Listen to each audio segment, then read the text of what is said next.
मैं अपनी बहन के ससुराल जाती थी और मुझे वहाँ पे बहुत कमेंट पास किए जाते थे, लेकिन फिर भी मैं सुनती थी। पर मैं सोचती हूँ कि जिस लड़की की शादी होती होगी वो तो 24 घंटा वहाँ रहती है, वो कितना ताना सुनती होगी। और माँ बाप को भी बाप रे बाप कितना ताना देता होगा। एक तो पैसा दिया, दूसरी बेटी दिया पढ़ा लिखा करके, उसके बावजूद भी समाज इतना गंदा है कि सारा सिर्फ तमाशा है शादी का। पर वो लड़की ही है जो ससुराल में रह कर के कितना झेलती है और बसती है। मैं यही सोचती हूँ, मैं जब अपनी बहन के लिए मैंने इतना दौड़ा है तो एक माँ बाप बाप रे बाप, पर ये समाज बहुत गंदा है।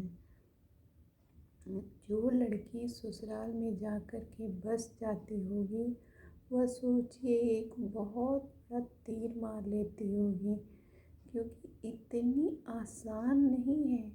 और उसमें एक बच्चे को जन्म देना, और यहाँ पर वह अपने मायके में स्वतंत्र रूप से रहती है, वहाँ ससुराल में वो कैद के रूप में रहती है। उस स्थिति में ना खाना सही मिलता है, ना मेंटली स्थिति सही रहती है, ना फिजिकली वर्क भी बहुत ज़्यादा होता है। पति का प्रेशर, सास ससुर का प्रेशर, और उस कंडीशन में एक बच्चे को जन्म देना, बाप रे बाप। मैं यही सोचती हूँ कि बाप रे बाप, वो औरत एक नया जीवन लेकर के वो वहाँ जाती है बाप। और उस कंडीशन में बच्चे का दिमाग एक नॉर्मल पैदा होना बहुत आश्चर्य की बात है। क्योंकि जब माँ को सही से खाना पीना सोना नहीं मिलेगा तो उस कंडीशन में बच्चे की स्थिति क्या होगी।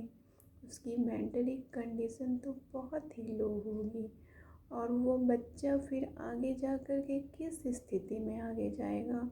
क्योंकि आज इतना बच्चे की दिमाग तेज़ होती है, तो वैसे माँ के बच्चे जो पैदा लेंगे वो तो मेंटली डिस्टर्ब रहेंगे, क्योंकि माँ उस डिस्टर्ब रहती है तो बच्चे भी उसके प्रभाव से आएंगे उसी टाइप के।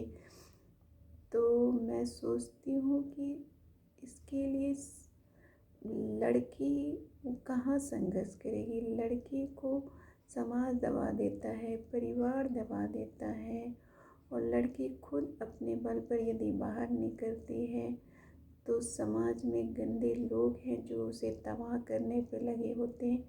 इसलिए मजबूर होकर के बेचारी उस सब जगह से हार करके उस ससुराल में सारा चीज़ सह करके वहाँ पर रहती है, क्योंकि समाज भी सपोर्ट नहीं करता है।